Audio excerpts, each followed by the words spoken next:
আসসালামু আলাইকুম। আজকে আপনাদেরকে আমি দেখাবো এখানে ছোট গাছটাতে কতগুলো ফল ধরে আছে।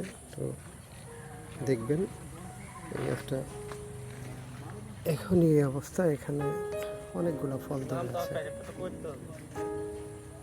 আমাদের পেজে আপনি এই ধরনের গাছ, অনেক ফলসহ গাছ পাবেন, যেগুলা আপনাদেরকে আমি আরও দেখাবো ইনশাআল্লাহ।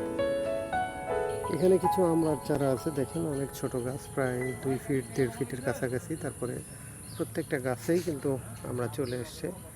এগুলো বিলাতি আমড়ার উন্নত মানের জাতের আমড়া, এগুলো দেখতে পারেন। ছোট ছোট গাছ কিন্তু অনেকগুলা, দেখেন মুকুল ধরে আছে। আমরা অত্যন্ত সুমিষ্টি একটা ফল, যেটা আমরা যেগুলো আপনাদেরকে প্রোভাইড করতেছি, এখন দেখাচ্ছি, এগুলা প্রত্যেকটাই মিষ্টি জাতের আমড়া, খুব টক হবে না। এছাড়াও আমাদের কাছে অনেক ভ্যারাইটিসের আপনার মালটা আছে। এটা হলো ভিয়েতনামি